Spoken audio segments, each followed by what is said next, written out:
não violar a propriedade de ninguém, não há problema nenhum em enriquecer. Na segunda parte desta série, vimos que os malabarismos intelectuais que estatistas fazem para dizer que Jesus defendia a obediência a autoridades terrenas não se sustentam. Outro tópico que os fazem se contorcer intelectualmente é quando atacam o acúmulo de bens, tentando trazer a luta de classes para o cristianismo. Para isso, costumam citar Lucas, capítulo 18, versículo 24 e 25, que conta a história de um jovem rico que perguntou a Jesus como ele poderia alcançar a vida eterna. Jesus lhe diz que, além de seguir os mandamentos, deveria vender tudo o que tinha e dar aos pobres. Essa resposta entristece o jovem. E então, Jesus diz: quão dificilmente entrarão no reino de Deus os que têm riquezas, porque é mais fácil passar um camelo por um buraco de uma agulha do que entrar um rico no reino de Deus. Alguns interpretam essa passagem como um comentário antilibertário. Será? Em primeiro lugar, de acordo com a cosmovisão teológica cristã, é mais fácil passar um camelo por um buraco de uma agulha do que qualquer pessoa entrar no reino de Deus. É impossível para qualquer um entrar no reino de Deus sozinho. A única maneira é por meio de Cristo. Portanto, os ricos não estão sozinhos nesse aspecto. Em segundo lugar, nessa passagem, Jesus está aconselhando não um rico qualquer, mas um jovem príncipe, um governante. O príncipe era uma daquelas pseudo-autoridades mundanas que havia amealhado riquezas por meio de extorsão e roubo, via impostos.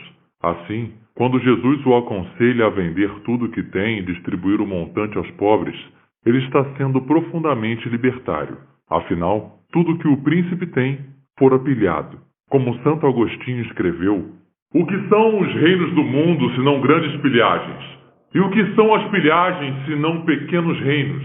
Pois reinos são formados por homens, governados por príncipes, mantidos coesos pela força, sendo o butim dividido pela maneira estabelecida na lei. Se o mal cresce a tal ponto que se fixa em dado lugar, toma posse de cidades e subjuga pessoas, ele passa a se chamar reino. Como disse um pirata capturado por Alexandre o Grande, o rei da Macedônia: sou chamado de ladrão porque pilhei apenas um navio. Tu que apropriaste toda a terra, a ti chamam de imperador. Portanto, quando Jesus aconselhou aquele homem rico em particular, aquele príncipe, ele estava dizendo o que qualquer libertário diria naquela situação. Vejam, respeitando a regra áurea, não violando a propriedade privada de ninguém, não há nenhum problema em enriquecer.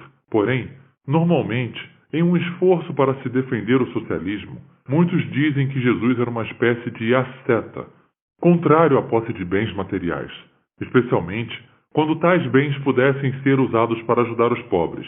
Porém, o próprio Jesus refuta essa ideia. Mateus capítulo 26, versículos 6 ao 13 diz assim: e estando Jesus em Betânia, em casa de Simão, aproximou-se dele uma mulher com um frasco de alabastro, contendo um perfume muito caro.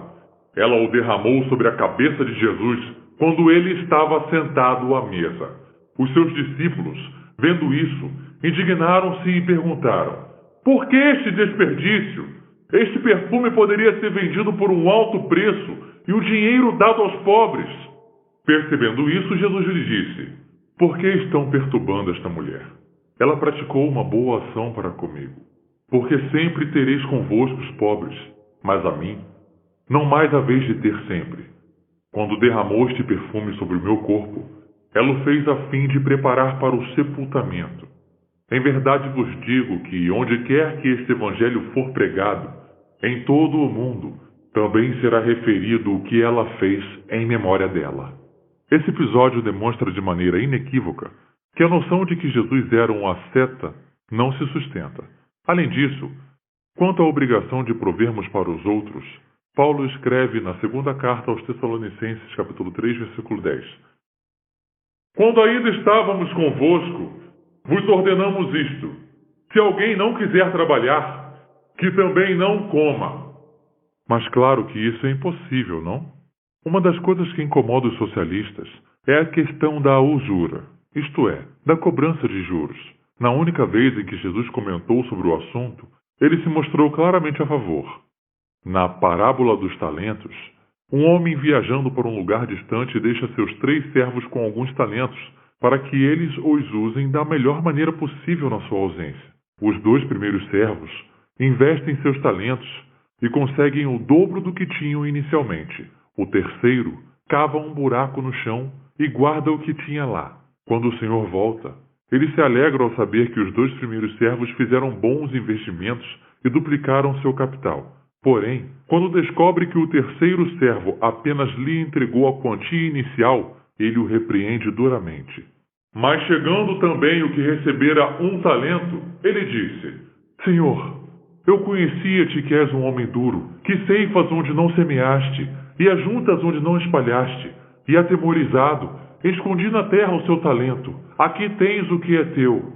Respondendo, porém, o Senhor disse-lhe: Mau e negligente servo, sabias que ceifo onde não semeei, e ajunto onde não espalhei? Devias então ter dado meu dinheiro aos banqueiros, e quando eu viesse, receberia-o com juros.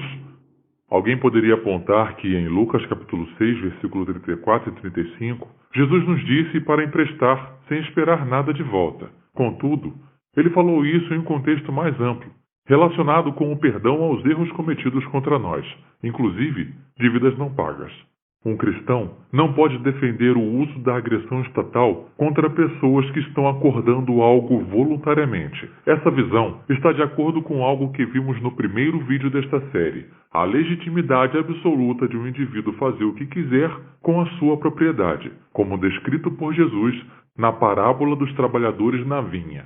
Conforme a regra áurea nos mostra, podemos fazer o que quisermos com a nossa propriedade, desde que não violemos a de outrem.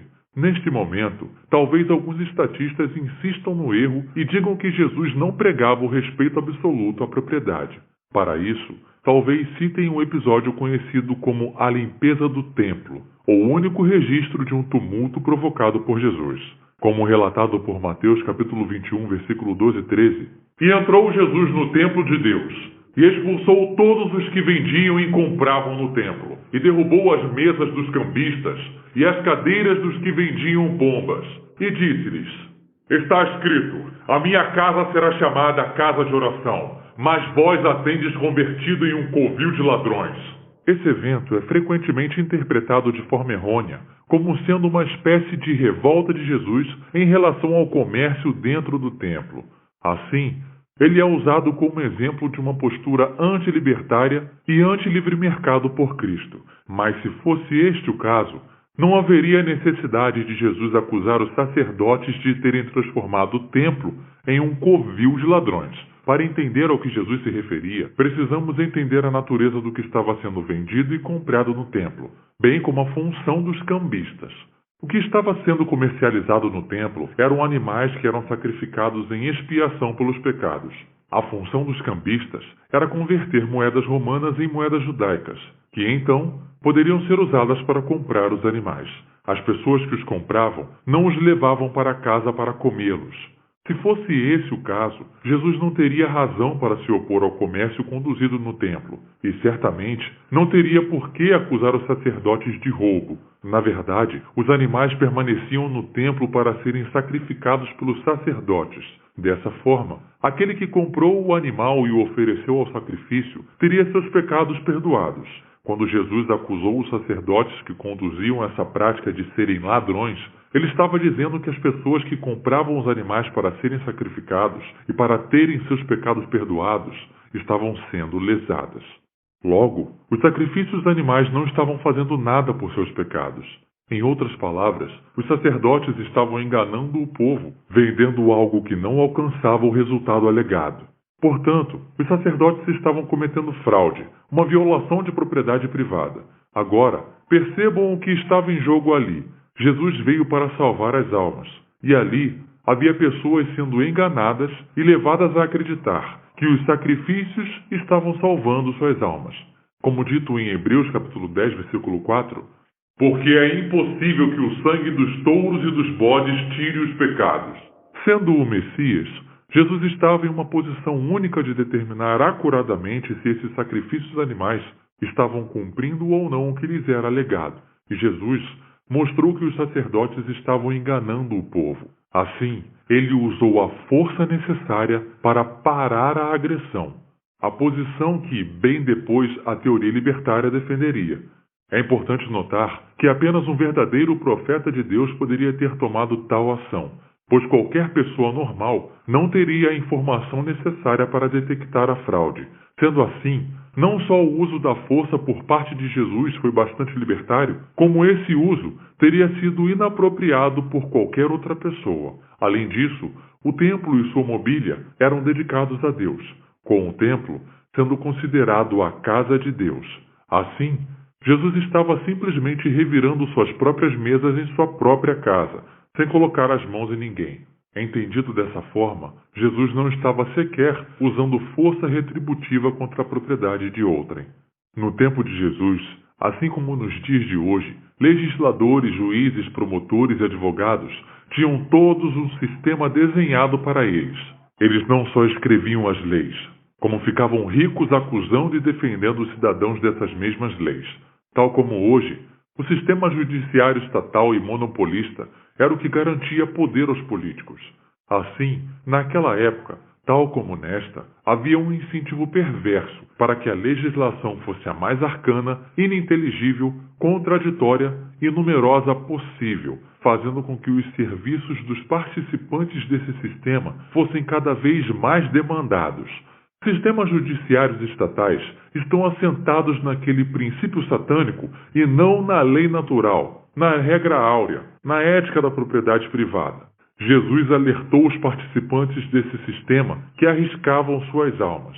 Mas ai de vós, mestres da lei e fariseus, hipócritas, pois que vejais aos homens o reino dos céus, e nem vós entrais, e nem deixais entrar aos que gostariam de fazê-lo. Quanto a vós, peritos na lei, ai de vós também, porque sobrecarregais os homens com fardos que dificilmente podem carregar, e vós mesmos que não levantais nem um dedo para ajudá-los, ai de vós, mestre da lei, porque vos apoderastes da chave do conhecimento, vós mesmos não entrastes, e impedistes os que estavam prestes a entrar.